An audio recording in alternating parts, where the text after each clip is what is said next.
tonight there could be a breakthrough in the standoff between the majority and minority caucus in Parliament over the 2022 budget and pass. JoyNews is learning the minority side, after a meeting, decided to reduce their set of demands from 5 to 3. Minority Leader Haruna Idris, in a statement, demand government suspend the electronic transaction levy, withdraw the Japan Minerals royalties deal, provide for the tidal wave disaster, as well as rewarding of the government's Aka oil deal and review of the benchmark values for imports. We are learning two of the demands are off. JoyNews has learned of serious engagement between leaders of the majority and the minority to reach a consensus. This definitely must happen, especially because the government needs the approval of the budget to spend. This is how events unfolded in Parliament last Friday. What do you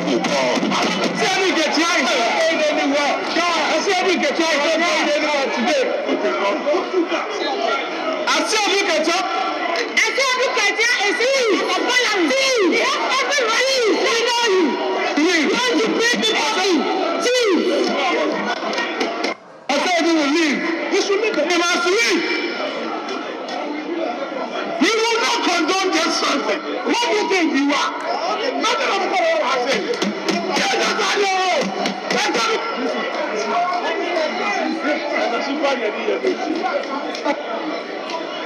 Honorable members,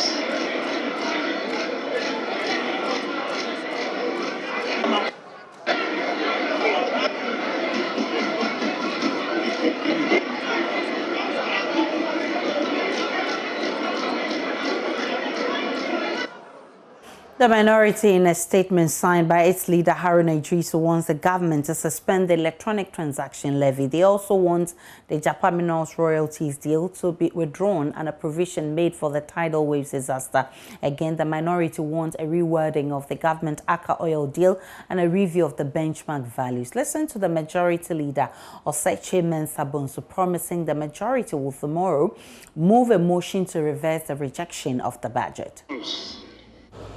Be that as it may, he went ahead, did what he did in absence because we were not in the chamber.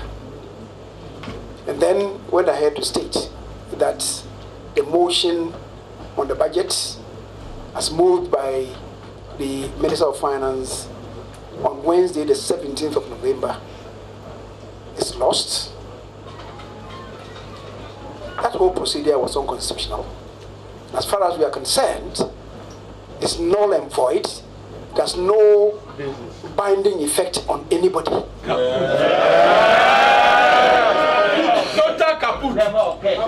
Now, we say so because, and so the motion on the budget, as far as we are concerned, has not been pronounced on by Parliament.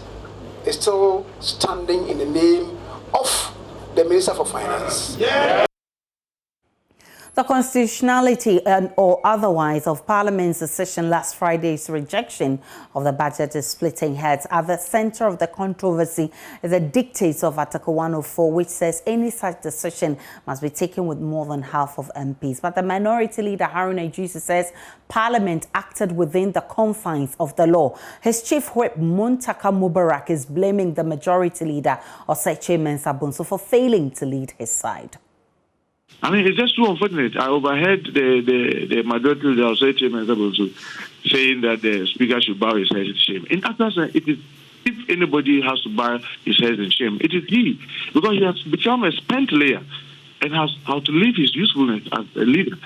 Because look, how do you have 137 members plus an independent member who has chosen to do business with you? And you knew from the day the debate started that everything, the posture, everything points to the fact that the minority were going to oppose this thing. And then the day came, you didn't have your number. In fact, on Tuesday, before the Friday, he claims to have intercepted the message that I sent to my caucus, the trail line whip. And he was arrogantly showing to others, look, he has given the good trail line whip. Yes, but to what end did he use it? He didn't. If we in opposition, with very little resources, we could marshal all our 137, and you with government behind you, you couldn't marshal your forces. Who are you blaming? You should rather blame yourself. You had all your 138 in the chamber. We will not be where we are. Will you simply vote? My colleague Evans Mensah has been monitoring the meetings and he joins us via Zoom for more. Evans, what have you been picking from this meeting? In fact, Aisha, in the last few minutes, prior to the last few minutes, we understood that both sides had an agreement to meet to try and, reach some consensus on some of the key issues. In the last few minutes, it's come to my attention from the leadership of the minority side that the meetings that had been planned, in fact, didn't happen. Now, from what I've heard, the meetings, the majority side didn't actually show up for the meeting, and that no meeting happened, and that they kept saying that they were coming for the meeting, and that the meeting hasn't happened, except to say that the minority side themselves had met earlier today on the 5 conditions that they laid out, and isolated a few of them that they were willing to compromise on. So 3 of the issues will remain that they want to push forward. The 3 issues being the rejection of the e-levy, also a provision should be made for the Cater Sea Defense project, and they also vehemently want government to as a matter of urgency consider some of the key issues within the budget framework that will bring relief to the people.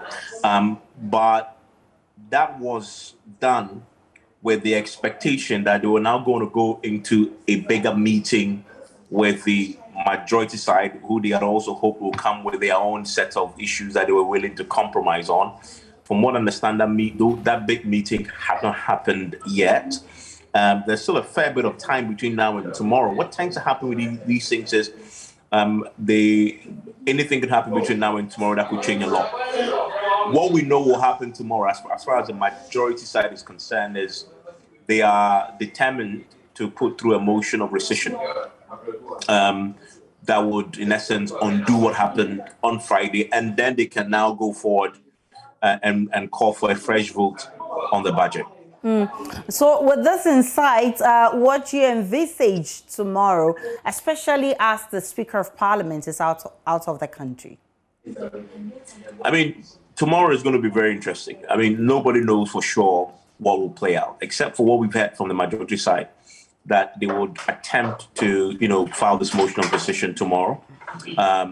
And then obviously, once that is carried, they would definitely hope then to table a fresh process for another vote to be taken on the budget. Now, the situation they found themselves in on Friday was that they didn't have enough people. They didn't have enough of their people in the House. It is, from what I'm hearing from the majority side, they now have the full complement of 138 members, of course, including that one independent candidate who happens to be the second Deputy Speaker of Parliament, all now in attendance and should be in Parliament tomorrow. The minority side will bring their 137 to the House as well. And so that one independent candidate will make a difference tomorrow if this comes down to a vote.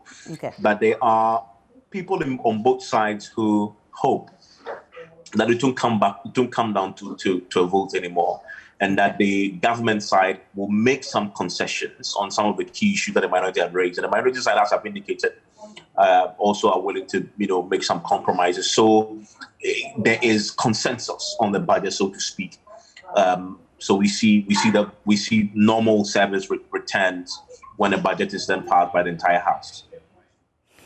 This is something we'll be monitoring. Evans Mensah is head of our political desk, but of course we're monitoring this tomorrow, and definitely we'll bring you updates of what transpires in Parliament. There are concerns about the Deputy Speaker, the first Deputy Speaker who will be in the seat because Speaker of Parliament has travelled. But Evans indicates that, there's consensus not to go through the voting, right, Evans?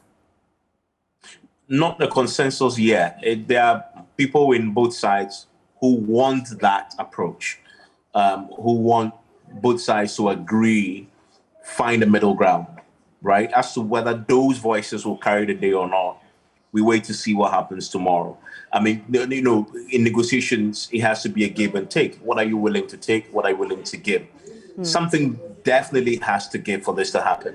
And it comes down to what government is willing to give and what the minority side is willing to give. So where compromise will happen.